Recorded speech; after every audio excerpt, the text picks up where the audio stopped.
Assalamualaikum warahmatullahi wabarakatuh. Apakah kamu tahu bahwa ada banyak amalan sunnah yang sering kali kita lupakan, padahal memiliki pahala yang luar biasa besar? Amalan-amalan ini bukan hanya memperkaya pahala kita, tetapi juga memperbaiki kualitas hidup kita sehari-hari. Mari kita ungkap rahasia pahala besar dari amalan sunnah yang sering terabaikan.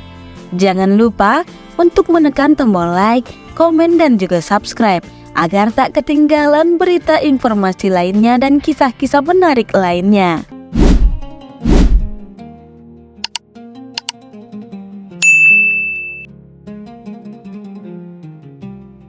Pertama, mengucapkan salam. Mengucapkan salam adalah salah satu sunnah yang paling sering dilupakan oleh umat muslim. Padahal, salam bukan hanya sebuah sapaan biasa, tapi juga doa dan bentuk penghormatan yang sangat dianjurkan oleh Rasulullah SAW. Dalam sebuah hadis, Rasulullah SAW bersabda, "Kalian tidak akan masuk surga sampai kalian beriman, dan kalian tidak akan beriman sampai kalian saling mencintai.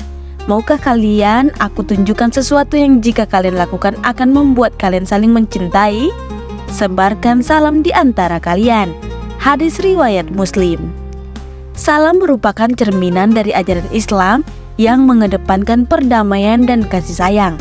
Ketika kita mengucapkan salam, kita sebenarnya sedang mendoakan keselamatan, rahmat, dan keberkahan bagi orang yang kita sapa. Hal ini tentu saja dapat mempererat hubungan persaudaraan di antara sesama muslim. Namun, dalam kehidupan sehari-hari, seringkali kita melupakan untuk mengucapkan salam. Padahal, ucapan salam yang sederhana ini memiliki pahala yang sangat besar. Selain itu, mengucapkan salam juga dapat menciptakan suasana yang positif dan damai di lingkungan sekitar kita. Sebagai umat muslim, kita seharusnya tidak meremehkan pentingnya mengucapkan salam dan berusaha untuk menjadikannya sebagai kebiasaan sehari-hari. Salah satu cara untuk mengingatkan diri sendiri tentang pentingnya mengucapkan salam adalah dengan memahami makna dan keutamaan salam itu sendiri. Ketika kita menyadari bahwa mengucapkan salam adalah bentuk doa dan penghormatan yang sangat dianjurkan oleh Rasulullah SAW, kita akan lebih termotivasi untuk melakukannya. Selain itu, kita juga bisa mengajak keluarga dan teman-teman kita untuk selalu mengucapkan salam ketika bertemu, baik di rumah, di tempat kerja, maupun di tempat umum. Mengucapkan salam juga memiliki manfaat lain, yaitu dapat mengurangi rasa canggung atau ketegangan ketika bertemu dengan orang lain. Dengan mengucapkan salam, kita menunjukkan sikap ramah dan terbuka, sehingga orang lain merasa lebih nyaman dan dihargai. Hal ini tentu saja akan membantu memperkuat ikatan sosial di antara kita. Dalam Islam, ada beberapa cara mengucapkan salam yang dianjurkan. Ucapan salam yang paling lengkap adalah Assalamualaikum warahmatullahi wabarakatuh, yang berarti semoga keselamatan, rahmat, dan berkah Allah senantiasa menyertai kalian. Namun, jika kita tidak memiliki cukup waktu atau situasi tidak memungkinkan, kita bisa mengucapkan Assalamualaikum atau Assalamualaikum warahmatullah. Selain mengucapkan salam, kita juga dianjurkan untuk menjawab salam dengan ucapan yang setara atau lebih baik. Misalnya, jika seseorang mengucapkan Assalamualaikum, kita bisa menjawab dengan Waalaikumsalam atau Waalaikumsalam warahmatullah. Hal ini menunjukkan bahwa kita menghargai dan membalas doa yang diberikan oleh orang lain.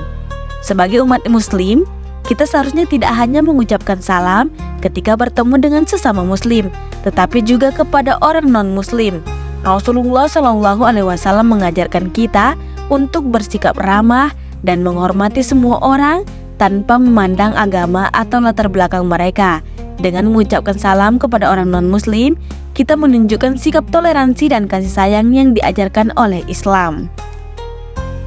Kedua, senyum. Senyum adalah salah satu amalan sunnah yang paling sederhana tetapi sering dilupakan. Padahal, senyum memiliki kekuatan yang luar biasa dalam menciptakan suasana yang positif dan membawa kebahagiaan kepada orang lain. Rasulullah SAW bersabda, "Senyummu kepada saudaramu adalah sedekah." Hadis riwayat Tirmizi. Senyum bukan hanya sebuah ekspresi wajah, tetapi juga bentuk ibadah yang sangat dianjurkan dalam Islam. Ketika kita tersenyum, kita sebenarnya sedang menyebarkan kebaikan dan menciptakan lingkungan yang lebih harmonis. Senyum juga dapat mempererat hubungan sosial dan meningkatkan rasa kebersamaan di antara sesama muslim. Namun, dalam kehidupan sehari-hari, seringkali kita melupakan untuk tersenyum. Padahal senyum adalah amalan yang sangat mudah dilakukan dan tidak memerlukan biaya atau usaha yang besar. Dengan tersenyum, kita memberikan kebahagiaan kepada orang lain dan mendapatkan pahala yang besar dari Allah Subhanahu wa Ta'ala. Salah satu cara untuk mengingatkan diri sendiri tentang pentingnya tersenyum adalah dengan memahami manfaat atau keutamaan senyum itu sendiri. Ketika kita menyadari bahwa senyum adalah bentuk sedekah yang sangat dianjurkan oleh Rasulullah SAW, kita akan lebih termotivasi untuk melakukannya. Selain itu, kita juga bisa mengajak keluarga dan teman-teman untuk selalu tersenyum ketika bertemu dengan orang lain, baik di rumah, di tempat kerja, maupun di tempat umum. Tersenyum juga memiliki manfaat lain, yaitu dapat meningkatkan kesehatan mental dan fisik kita. Ketika kita tersenyum, tubuh kita memproduksi hormon endorfin yang dapat mengurangi stres dan meningkatkan perasaan bahagia. Senyum juga dapat meningkatkan sistem kekebalan tubuh dan membantu kita merasa lebih rileks dan nyaman. Sebagai umat muslim, kita seharusnya tidak hanya tersenyum ketika bertemu dengan sesama muslim, tetapi juga kepada orang non-muslim. Rasulullah SAW mengajarkan kita untuk bersikap ramah dan menghormati semua orang, tanpa memandang agama atau latar belakang mereka. Dengan tersenyum kepada orang non-muslim, kita menunjukkan sikap toleransi dan kasih sayang yang diajarkan oleh Islam. Selain itu, senyum juga dapat menjadi sarana untuk berdakwah dan menyebarkan Islam. Ketika orang lain melihat sikap ramah dan penuh kasih sayang dari seorang muslim, mereka akan lebih tertarik untuk mengenal Islam lebih dekat. Senyum adalah cara yang sederhana tetapi efektif untuk menunjukkan keindahan ajaran Islam kepada orang lain. Dalam Islam, ada beberapa situasi di mana kita dianjurkan untuk tersenyum. Misalnya, ketika bertemu dengan teman atau keluarga, ketika berinteraksi dengan tetangga atau rekan kerja, dan ketika memberikan bantuan kepada orang lain. Dengan tersenyum, kita menunjukkan sikap ramah dan terbuka, sehingga orang lain merasa lebih nyaman dan dihargai. Senyum juga dapat menjadi bentuk ibadah yang mendekatkan kita kepada Allah Subhanahu wa Ta'ala. Ketika kita tersenyum dengan niat yang ikhlas untuk menyebarkan kebaikan dan menciptakan lingkungan yang lebih harmonis, Allah akan memberikan pahala yang besar kepada kita. Oleh karena itu, mari kita jadikan senyum sebagai amalan sehari-hari dan berusaha untuk selalu tersenyum dalam setiap situasi. Tetapi jangan berlebihan senyum-senyumnya juga ya. Ketiga, membaca ayat kursi setelah sholat. Membaca ayat kursi setelah sholat adalah salah satu amalan sunnah yang memiliki keutamaan besar. Rasulullah SAW bersabda, barang siapa membaca ayat kursi setiap selesai sholat fardu, maka tidak ada yang menghalanginya untuk masuk surga kecuali kematian. Hadis riwayat An-Nasai. Ayat kursi adalah salah satu ayat yang paling mulia dalam Al-Quran. Ayat ini terdapat dalam surah Al-Baqarah ayat 255 dan memiliki banyak keutamaan dan manfaat. Membaca ayat kursi setelah sholat fardu adalah amalan yang sangat dianjurkan karena dapat memberikan perlindungan dari gangguan setan dan mendatangkan ketenangan hati. Namun dalam kehidupan sehari-hari, seringkali kita melupakan untuk membaca ayat kursi setelah sholat. Padahal membaca ayat kursi hanya memerlukan beberapa detik, tetapi pahala yang didapatkan sangat besar. Oleh karena itu, mari kita berusaha untuk menjadikan membaca ayat kursi sebagai kebiasaan setelah setiap sholat fardu. Salah satu cara untuk mengingatkan diri sendiri tentang pentingnya membaca ayat kursi adalah dengan memahami makna dan keutamaan ayat ini. Ayat kursi mengandung pengakuan tentang keesaan Allah dan kekuasaannya yang mutlak. Dengan membaca ayat kursi, kita menguatkan iman dan keyakinan kita kepada Allah. Selain itu, membaca ayat kursi juga dapat memberikan perlindungan dari gangguan setan. Rasulullah SAW bersabda, "Jika kamu membaca ayat kursi ketika berbaring di tempat tidur, Allah akan mengirimkan seorang penjaga untuk menjagamu sampai kamu bangun." Hadis riwayat Bukhari.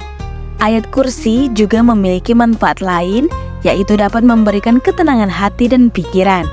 Ketika kita membaca ayat kursi dengan penuh khusyuk dan penghayatan, kita akan merasakan ketenangan yang mendalam dan merasa lebih dekat dengan Allah Subhanahu wa Ta'ala. Hal ini tentu saja akan membantu kita dalam menjalani kehidupan sehari-hari dengan lebih tenang dan damai. Sebagai umat muslim, kita seharusnya tidak hanya membaca ayat kursi setelah sholat fardu, tetapi juga dalam situasi lain yang dianjurkan. Misalnya, ketika kita merasa cemas atau takut, ketika kita hendak tidur, atau ketika kita ingin mendapatkan perlindungan dari gangguan setan. Membaca ayat kursi dalam situasi-situasi tersebut akan memberikan ketenangan dan perlindungan yang luar biasa. Selain itu, kita juga bisa mengajarkan keluarga dan teman-teman kita untuk selalu membaca ayat kursi setelah sholat fardu.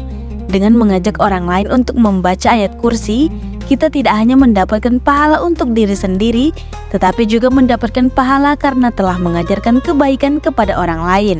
Dalam kehidupan sehari-hari, ada beberapa cara yang bisa kita lakukan untuk mengingatkan diri sendiri dan orang lain tentang pentingnya membaca ayat kursi. Misalnya, kita bisa menempelkan tulisan ayat kursi di tempat yang sering kita lihat, seperti di dinding kamar atau di meja kerja. Kita juga bisa menggunakan aplikasi Al-Quran di ponsel untuk mengingatkan kita membaca ayat kursi setelah setiap sholat fardu. Dengan menjadikan membaca ayat kursi sebagai kebiasaan sehari-hari, kita akan merasakan banyak manfaat dan keutamaan yang terkandung di dalamnya. Ayat kursi adalah salah satu bentuk ibadah yang mendekatkan kita kepada Allah dan memberikan perlindungan dari segala macam gangguan. Oleh karena itu, mari kita berusaha untuk membaca ayat kursi setelah setiap sholat fardu dan dalam situasi-situasi lain yang dianjurkan. 4. Membaca tasbih, tahmid, dan takbir setelah sholat.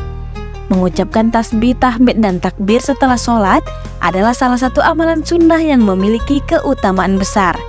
Rasulullah SAW bersabda, "Barang siapa bertasbih, mengucapkan Subhanallah 33 kali, bertahmid, mengucapkan Alhamdulillah 33 kali, dan bertakbir mengucapkan Allahu Akbar 33 kali, dan menggenapkannya menjadi 100 dengan mengucapkan La ilaha illallah wahdahu la syarikalah, lahul mulku wa lahul hamdu wa huwa ala kulli syai'in qadir." Dosa-dosanya akan diampuni meskipun sebanyak buih di lautan. Hadis riwayat Muslim.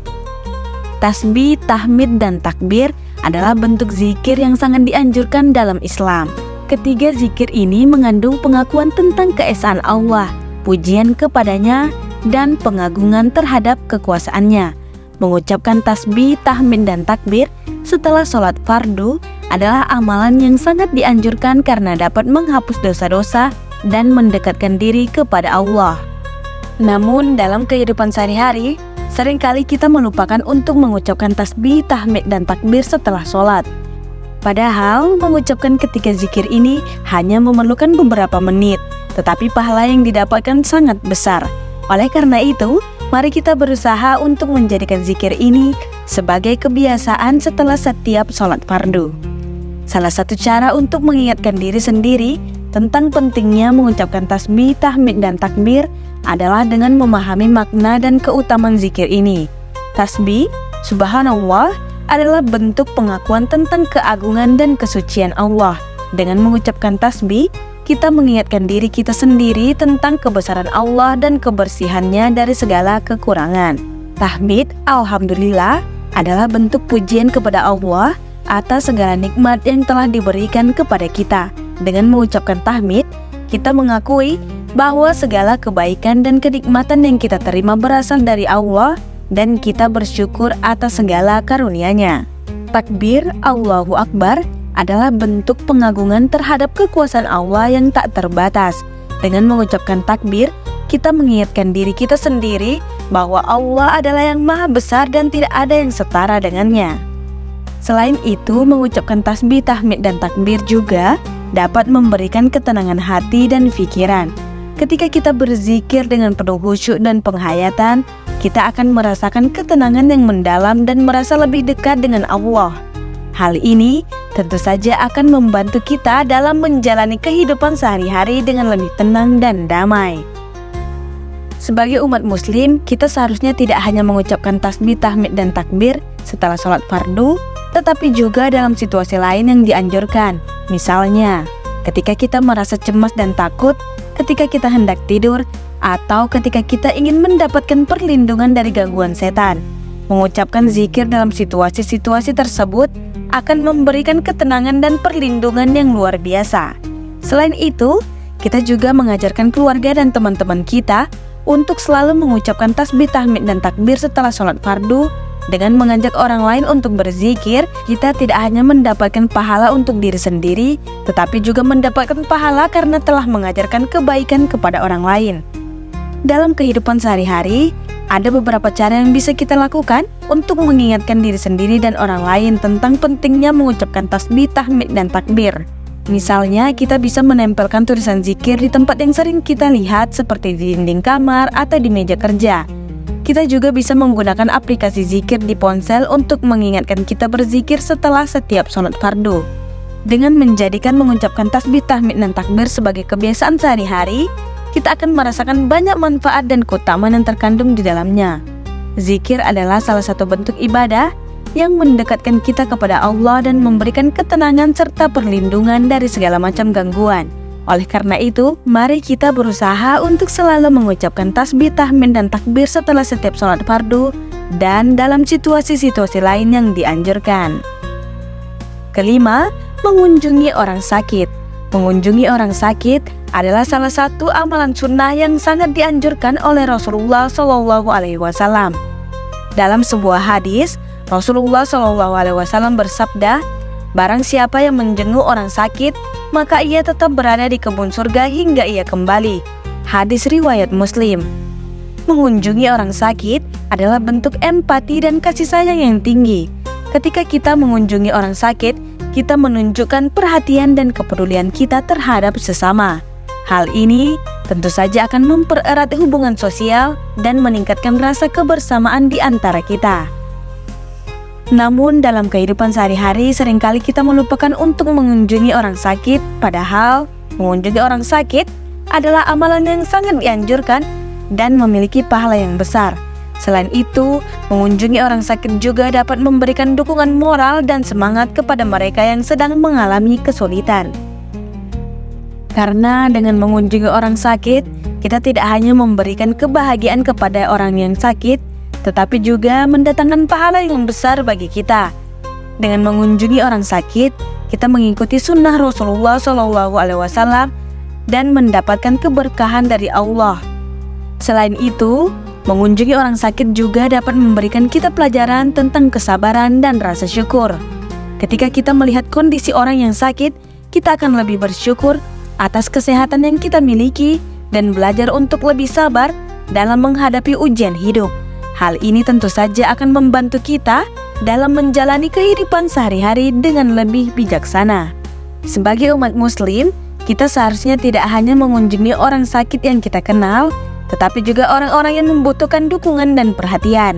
Misalnya, kita bisa mengunjungi tetangga atau rekan kerja yang sedang sakit, atau bahkan mengunjungi pasien di rumah sakit yang tidak memiliki keluarga atau teman yang mendampingi. Dengan demikian, kita dapat memberikan kebahagiaan dan semangat kepada lebih banyak orang. Dalam Islam, ada beberapa etika yang dianjurkan ketika mengunjungi orang sakit. Misalnya, kita dianjurkan untuk mengucapkan salam dan doa ketika bertemu dengan orang yang sakit. Kita juga dianjurkan untuk memberikan kata-kata yang positif dan menghibur, serta menghindari pembicaraan yang bisa membuat orang sakit merasa cemas atau sedih. Selain itu, kita juga dianjurkan untuk tidak terlalu lama mengunjungi orang sakit, kecuali jika mereka menginginkannya. Hal ini untuk menghindari agar orang sakit tidak merasa terganggu atau kelelahan. Kita juga dianjurkan untuk memberikan bantuan praktis seperti membawa makanan atau obat-obatan, atau membantu dengan pekerjaan rumah tangga yang mungkin sulit dilakukan oleh orang yang sakit.